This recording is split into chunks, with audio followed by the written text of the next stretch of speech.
The F-15 Eagle has finally arrived in War Thunder. Let's check it out.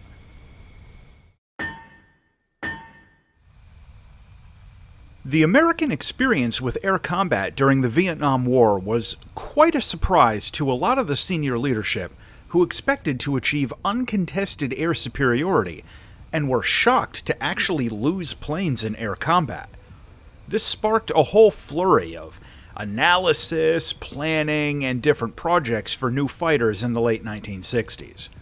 When the MiG-25 was first observed by American spy satellites, these projects gained a new sense of urgency, as the US incorrectly believed that the MiG-25 was a maneuverable dogfighter rather than an interceptor, and were concerned that American aviation was at risk of falling behind, as by this point the airframe of the F-4 Phantom had been pushed just about as far as it could go.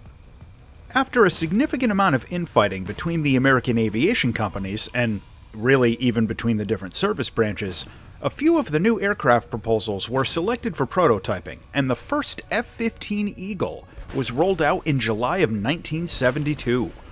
The F-15 had been the result of a changing set of requirements, competing ideas, and budget constraints, but the final product immediately made a good first impression when flight testing began.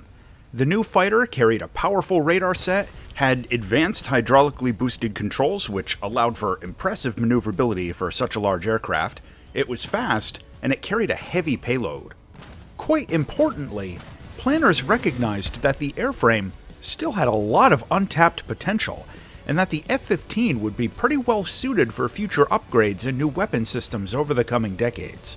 The single-seat F-15A first entered regular service with the U.S. Air Force in early 1976. Over its lifespan, the F-15 has been exported to a number of countries, upgraded many times, and has achieved an unmatched combat record.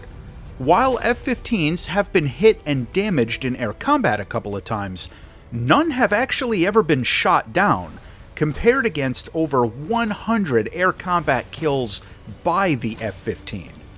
Many versions of the Eagle are still in service all over the world. What we get in War Thunder is the F-15A, a jet fighter in rank 8 of the American tech tree with a battle rating of 12.3. Being a relatively modern combat aircraft, it has a fully featured combat system which includes the EEGS for its gun, a ballistics computer, a generous supply of countermeasures, and the AN/ALR-5C radar warning receiver. This is a modern unit with all of the top-end features and detection up into the J-band. The radar is the AN/APG-63. This is an I-band radar set with head-on and all-aspect pulse Doppler modes, as well as head-on velocity search, combined with long-range, good tracking, and multiple sweep angles. The loadouts for the F-15A include up to 8 air-to-air missiles, 4 infrared and 4 radar, along with 3 additional hardpoints that can take drop tanks or a good selection of bombs. The starter missile is the AIM-9L, which isn't bad to get as a stock weapon option. This is an all-aspect infrared missile with good tracking, 30 Gs of pull, and reasonable range. You upgrade to the AIM-9M, which is, as of making this review, the top-performing Sidewinder variant in the game. It has infrared countermeasures, again 30 Gs of pull, strong tracking, and is basically smokeless, which is actually a pretty good advantage in a lot of situations. The radar missile you get is the AIM-7M. This is a medium-range, semi-active radar missile with 25 Gs of pull and reasonably good tracking.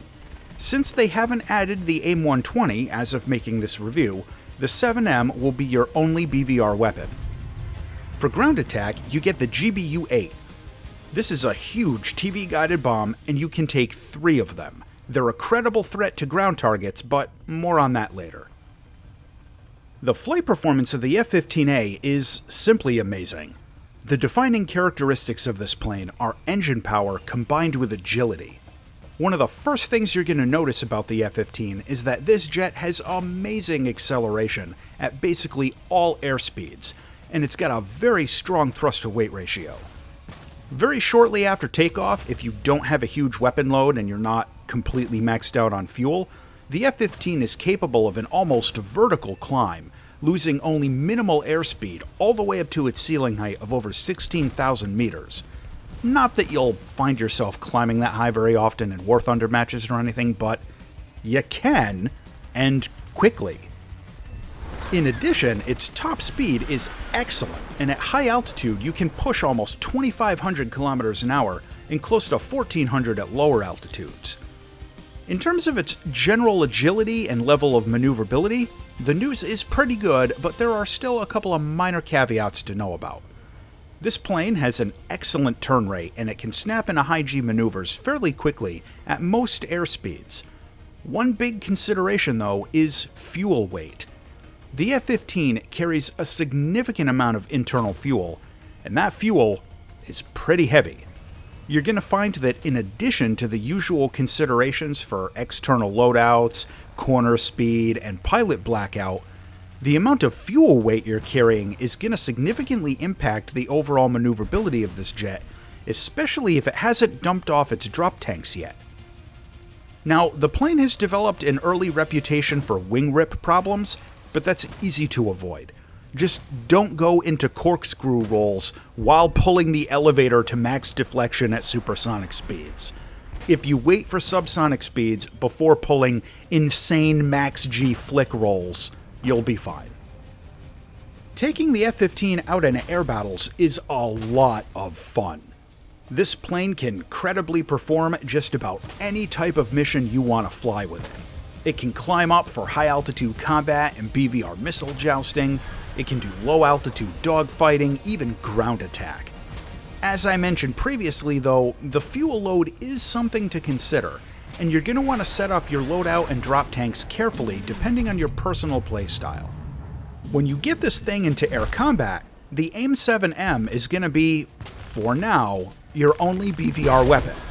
You can use these in head-on attacks going into a merge, at longer ranges to try and force a defensive maneuver out of your target, or you can save them for medium-range shots against guys who are pre-flaring non-stop. If the Snail ever adds the AIM-120 into the game, I'll have a dedicated video up discussing active radar missile tactics, but for now, you've got the Sparrow, and the 7M isn't a bad one. Dogfighting in the F-15 is pretty exciting.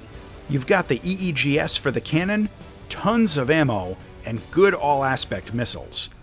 As mentioned before, the agility on the F-15 has a strong correlation to its fuel load, and going into a dogfight with full tanks versus half tanks is going to feel like you're flying entirely different aircraft.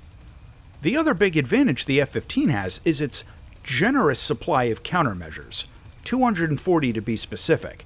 You can pre-flare and pre-chaff leading into an encounter, dump them all over the place during an encounter, and still have plenty left over. Really, this ends up being a pretty big advantage for the Eagle, especially in the current Air RB meta of chaotic furball dogfights in the middle of the map.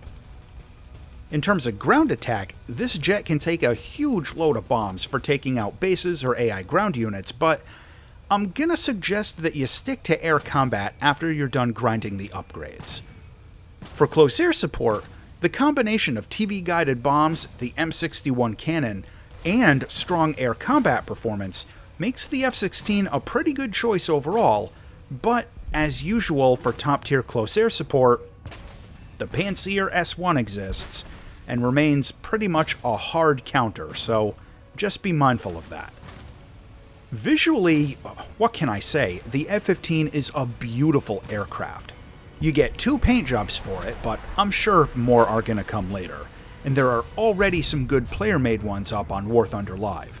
Great visuals for the F-15A. Landing this jet is relatively simple for a top-tier fighter, but no drag chute. So the landing run is going to be pretty long if you come in even slightly hot. You can drop gear at about 700 kilometers an hour and landing flaps around 450. The cockpit on the F-15 is highly detailed, has great visibility, an MFD, the radar warning receiver right where I like it, and a good heads-up display. My only gripe is that the forward canopy bracing is a tiny bit too low for my personal tastes, and the default height with the VR headset's a little awkward with it. Generally speaking, though, it's a great cockpit. To close out on the F-15A. This jet has excellent flight performance. It has great loadouts and can take air-to-air and air-to-ground weapons at the same time. It's got tons of cannon ammo and lots of countermeasures. However, its energy retention can be a little below average at high fuel loads and medium speeds.